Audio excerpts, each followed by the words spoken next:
and welcome to Supposedly Fun. My name is Greg. I'm here today to do a Friday Reads video, which I'm filming a little bit early this week. So I'm filming this on Wednesday. I usually film Friday Reads on Friday. That's how it deserves the title, Friday Reads. But Joel and I are going to be out of town for the weekend beginning tomorrow. So I figured if I'm going to get a Friday Reads done at all, I would need to film it early. And I actually have stuff to talk about. I've made some big progress in terms of my reading. I finished 2 books. I'm almost done with 2 additional books. We'll talk about that in a moment, but that's exciting for me. I made a lot of progress after doing things really slowly. Something changed in my reading this week. I don't know what it was. I think maybe I just got far enough along in the books that I had been reading that I started to just really have this sense of urgency to finish rather than take my time and go very slowly, which I had been enjoying up to that point. And then the 2 books that I picked up after that are on the short side, so it's not entirely surprising that I'm almost done with them. But we'll talk about that in a moment. I do want to mention 2 quick things. So, the last time we spoke in a Friday Reads video, I had mentioned that I was planning to aim for 2 videos to film this week before my Friday Reads. And if I couldn't manage to film the Friday Reads early, you'd just get my book haul video on Saturday when I would usually publish a Friday Reads. Well, I just finished filming my book haul for the month of October, and now I'm heading straight into Friday Reads. In fact, if you can hear my computer whirring to the side, it's because it's downloading the book haul video, which I'm hoping to publish Thursday. So I only got one of those videos done. I realized that, especially with a short week, there's just a lot of, stress and getting ready and all of that stuff.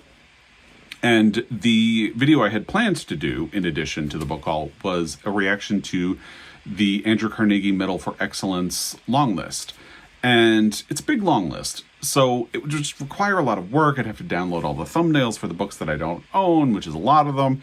And it just started to feel like a lot. So I thought to myself, why don't I just hold on to this video until we get back? And so you'll probably get that one in about a week, Thursday. And that's what I'm aiming for. We'll see how that goes. So that's how the week went in terms of videos. And the reason you didn't see the Andrew Carnegie long list video this week, but you will still hopefully be getting it next week. There it is. And also just a heads up that the book prize, all the goings on are going to be speeding up as well as soon as we get into November, because on November 10th, we will get the Booker Prize winner. Now, I feel like I'm not very invested in the Booker Prize after attempting several of the books that were on the long list, and some of which are now on the short list, and DNF'd one of them.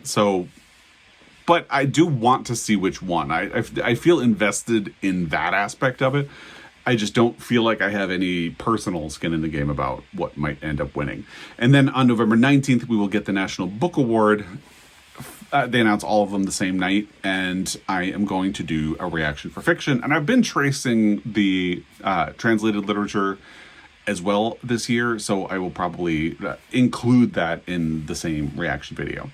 And we could talk more about that later on in November, because we have a bit of time before that actually happens. So let's just talk about the Friday Reads and what I managed to finish this week and what I'm currently working on, which I should be done before the end of the week, but because I'm filming this on Wednesday, I haven't finished them yet. So the first book I finished this week was Rebecca by Daphne du Maurier, which I have been reading for, feels like 2 weeks at this point, possibly longer. I had been really savoring and going slowly through this book, and I reached a point where action started to happen in a very different way than the movie from what I remember. It's been a long time since I saw the movie, which is directed by Alfred Hitchcock. And it's a different way of moving into the conclusion, and I can't really talk about why or how without getting into spoilers for it. But what I will say is it just started to get into that territory, and I started feeling compelled to read it after a lot of setup and sort of slow-moving action in the first half of the book. everything's just started to come together. So I think I developed much more of a sense of urgency to finish the book. And if you're unfamiliar, this is about an unnamed protagonist who becomes Mrs. De Winter. We know her last name, just not her first name. And she marries Maxim De Winter sort of quickly. They meet in Monte Carlo, where she is working as a companion for a wealthier woman, and she spends time with Maxim De Winter. They fall in something resembling love. You don't really know a whole lot of details about whether or not he actually loves her until later on in the book and movie. So she comes to his estate, which is called Manderley, and starts to settle in, but she feels like she is in the shadow of Maxim's former wife, his first wife, who had died less than a year earlier. Her name was Rebecca.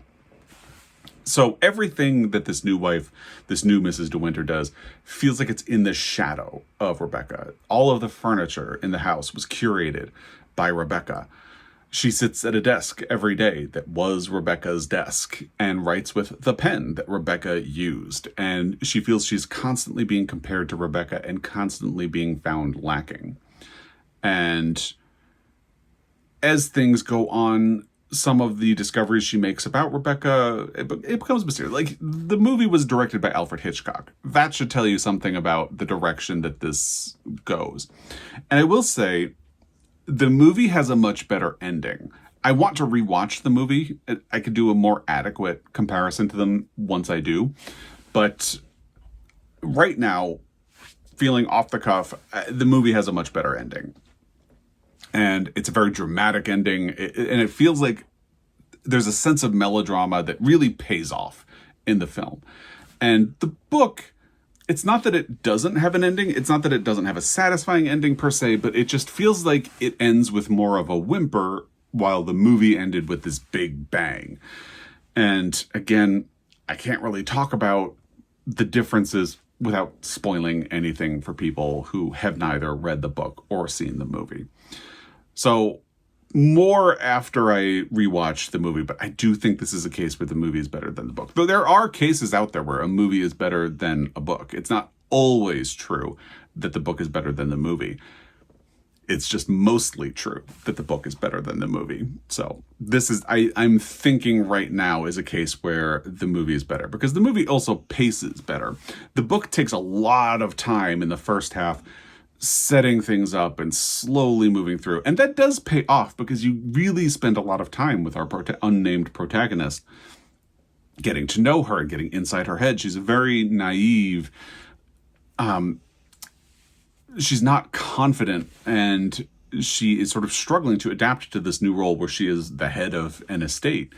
And in a class of society that is wealthier than any, and more, sophisticated than what she is used to and what she grew up in, which is interesting. So it feels like some of it is necessary. I do sort of wish that it had moved a little faster, getting to the part where things start to get exciting.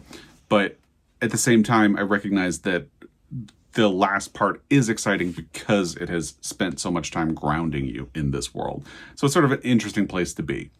And that was my experience of Rebecca. I'd love to hear what you thought of this book if you have read it. And, again, let's watch out for spoilers for anybody who hasn't. It's kind of hard to talk about this book without revealing things that are discovered later. It's interesting. It's a very interesting book. I do think I like the movie better, but I'll have to rewatch the movie first to find out. The next book that I finished was the book that I had been listening to on audio, Brooklyn by Colm Tabine. And I really liked this book a great deal. It's very interesting because it is an immigrant story, but it is also the story of, and this is inherently part of an immigrant story, but it's about being away from your family and feeling caught between two worlds, and the feeling of being in a new place where everything is alien and you just want to go back to what is familiar and new. But then over time, the place that you were familiar with no longer feels like home anymore. And you feel like you don't belong anywhere really, or you don't really know where you actually belong. So this is, and it's interesting. And it resonated very strongly with me because I'm through my mother's side, I'm a second generation American, and my grandparents had immigrated here from Italy. And I, as a result, am very partial to immigrant stories. And also because I'm someone who lives far away from his immediate family. My sisters are both back east. My parents are both back east. All of my family, for the most part, is back east. I'm the only person who lives in another place, for the most part. And I know that feeling of, Neil Diamond has a lyric in the song I Am, I Said, where he said, LA's fine, but it ain't home. New York's home, but it ain't mine no more.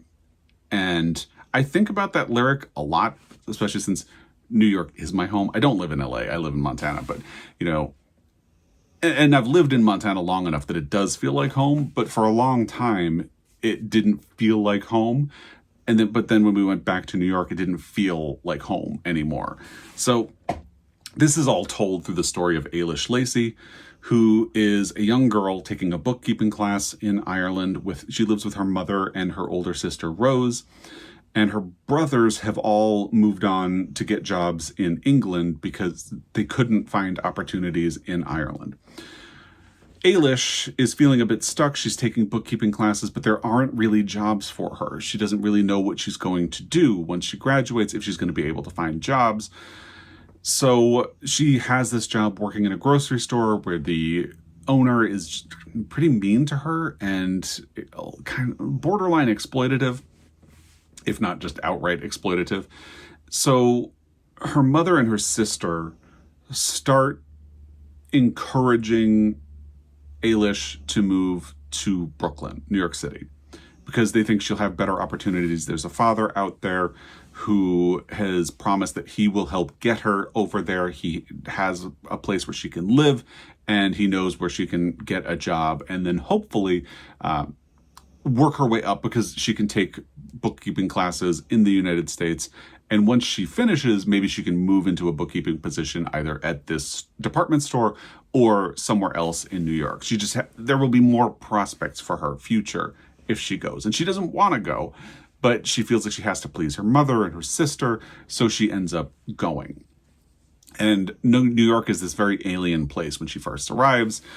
And then she gets to know some people. She starts to get comfortable. She meets a boy who she starts dating very seriously. And then she does have to go back to Ireland because of a situation with her family. I won't say what it is. And then she goes back, and home feels alien to her. And then she meets another boy there and has to make a decision about where her home is, where her future will be, and ultimately what she wants out of life. And it's a very fascinating story. Ailish is a very thoroughly realized character. I read my first Colm Tóibín book earlier this year. It was The Blackwater Lightship. And it was a fantastic book. And this is more of the same from Colm Tóibín. And Ailish just feels very real and layered. And all of the characters that you meet are so deeply, profoundly realized. Even if they're sort of minor characters, you feel like you know them and their motivations and all of that stuff. And it's just a very tender, heartfelt story about Ailish, but also tender toward her family, the people she meets. And it's the type of story I like and enjoy reading a great deal. So I do have the book and the audio of Long Island, which is the sequel to this book, available. I did listen to the audio that was read by Saoirse Ronan, who played Ailish in the film adaptation. This is a movie tie-in edition of the book. And she does a really great job reading it. She does great American voices, great Irish voices, and does a great job with the emotional heft without making it feel like it's more about the performance than it is about the story. And I really appreciated that. So I really liked this. I can't wait to read Long Island. I can't wait to read more books by Colm Tabine.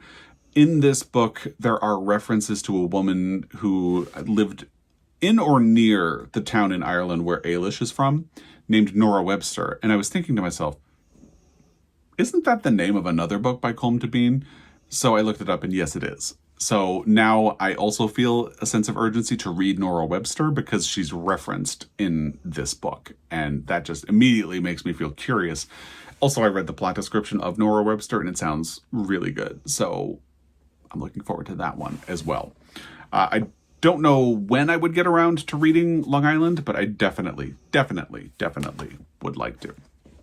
All right, so what am I doing now?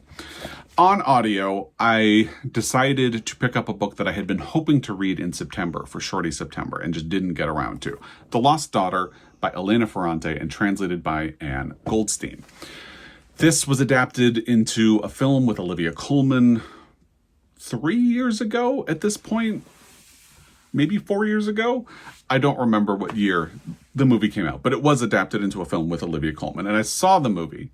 And that is actually one of the things that really got me interested in the book, because the story it's a good story, but it's a bit of an odd story. So I think I was kind of confused, or not confused. I was kind of interested in how it would play out in the book. Now, I'm nearly done with it. I think I have 45 minutes left in the audio. So I will be done with it either tonight or tomorrow morning, but I'm not done with it now. It's interesting, but I think this is a case where the book is more interesting than, I don't want to say more interesting than good, because that would imply that this is bad, and it's not. But it's more interesting than something that sort of hits you in the chest and you love and praise and run about with. It's more interesting than something that you would, mark as your favorite and constantly talk about or anything like that. I hope that makes sense in some way. So if you're unfamiliar, this book is the story of a woman named Leda, or Leda. I don't remember how it's pronounced. But she is on vacation and runs into a large family of people, and one of whom is a young mother who has a very young daughter who has this beloved doll who's really raggedy, and that's sort of what comes out here on the cover. Europa, I would say, usually does a better job, and now they have a different cover on the book. This is sort of an older one, and the new one is much better. This one, it sort of captures the spirit of the book, but it's just a little odd, which I guess speaks to the book as well. And she becomes sort of fascinated by this young mother and her daughter, and the daughter's obsession with this doll that she treats like a baby. And she observes them, and she reflects on motherhood. This is a book and a movie that is sort of about motherhood as a thing of horror, in a way. I think maybe this is a case where the movie is better than the book again. I have to finish the book before I really decide. But I think the movie does a better job, maybe because Jessie Buckley plays the younger version of Leda, or Leda.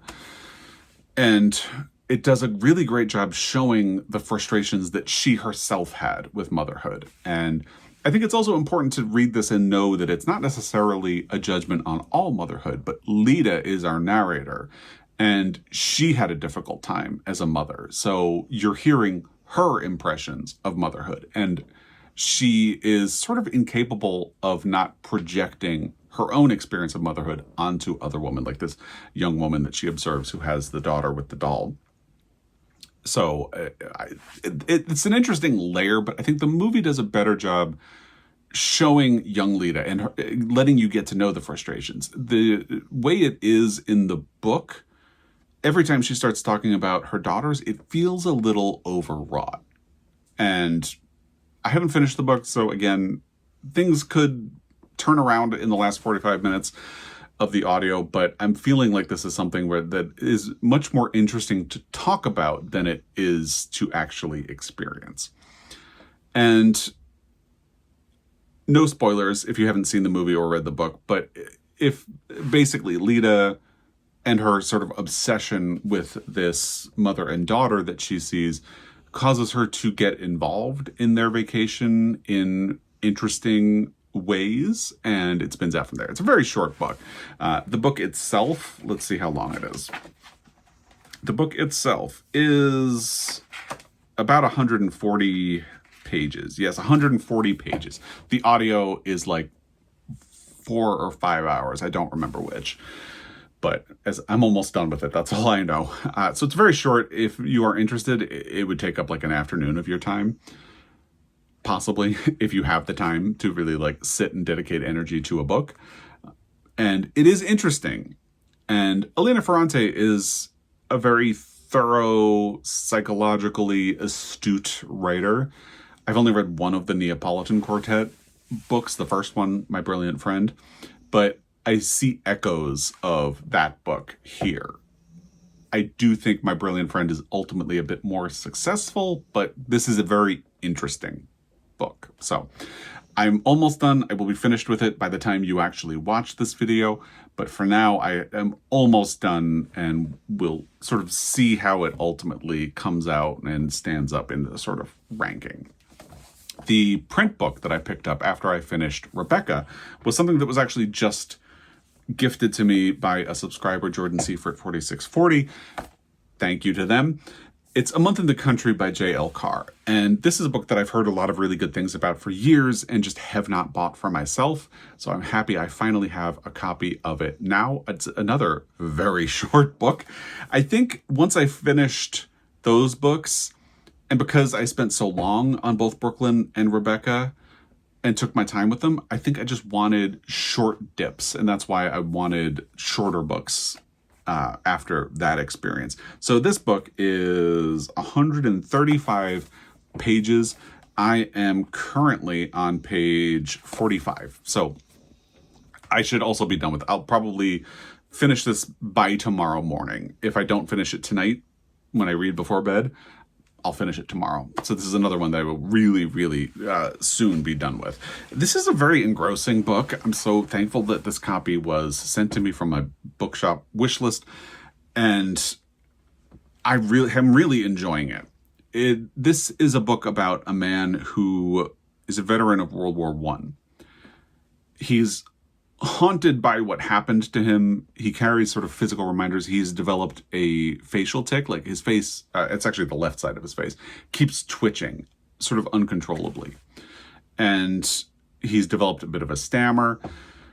He's very isolated from the rest of the world. He is on his first job as someone who restores paintings. So this is a very, very important job for him, because if he does well, he can turn this into more of a career and hopefully be more in demand. This church in this town of Oxgodby has a painting on one of its walls, like a big painting that has been covered up over the years. And a wealthy woman who was a patron of this church has decided in her will to allocate money to the restoration of this painting. So Tom Birkin is brought in to do it. And he's a very isolated person. He doesn't really seek out company, but he does meet people who come into the church to speak with him while he is painting. He makes friends with another man named Moon, his last name is Moon, who is digging in the field. Another part of this wealthy woman's will dictated that she wanted a reasonable effort to be made to find the body and resting place of an old relative from like the 1300s who had been excommunicated from the church and therefore could not be buried in the churchyard. So it's believed that he was buried a little just beyond the borders of the church in a field somewhere. So this man, Moon, is digging to try to find the remains. And he's a very indelible character, very funny. He's also a veteran of World War I. So he and Tom Birkin develop a very quick camaraderie and spend a lot of time together talking. It's a very interesting book. And the back of it says that basically, this is about Birkin while he's in this town, feeling restored to a new and hopeful attachment to life. But when the work is done and summer ends, he has to leave, and he needs to adapt that discovery about life and wanting to be part of the world to not being in this town. So I can't wait to finish this book. It has been a true delight so far. What am I going to do next? Well, Joel and I are going to listen to an audiobook on the drive this weekend. We think we know which one it will be, but I'm not going to say it here because there's a chance we might do something else. I have a hold on a book that's just about available. If it becomes available before we leave and hit the road tomorrow afternoon, we might do that one instead. So we have planned to do an audio together on this road trip. And to be determined, basically, what that book will ultimately be. So that will probably be the next, it will definitely be the next audio that I do. And it will be the focus for the duration of this weekend for me. And I have been thinking about options to take with me, or if I want to wait. There's a great bookstore. We're going to be in Spokane, and there's a great bookstore in Spokane called Auntie's. It's a huge bookstore.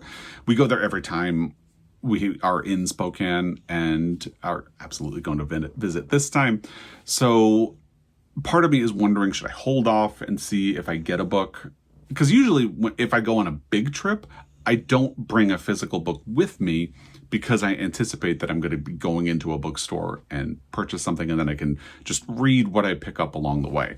Maybe I'll do that, but I also have some books that I would like to get into, so I might do that instead. To be determined. So, in answer of what's coming next, I don't actually know. I have a good idea for audio. If I do take a book with me, I do think I know what it would be, but I would wait and make sure that that is what I'm in the mood for tomorrow, or see how determined I am to actually bring a physical book with me. I might not. So, to be determined, to be determined. I think that's everything for this Friday Reads video. I'm going to leave it at that. As always, I really appreciate your time, and I will be back. Until next time, happy reading.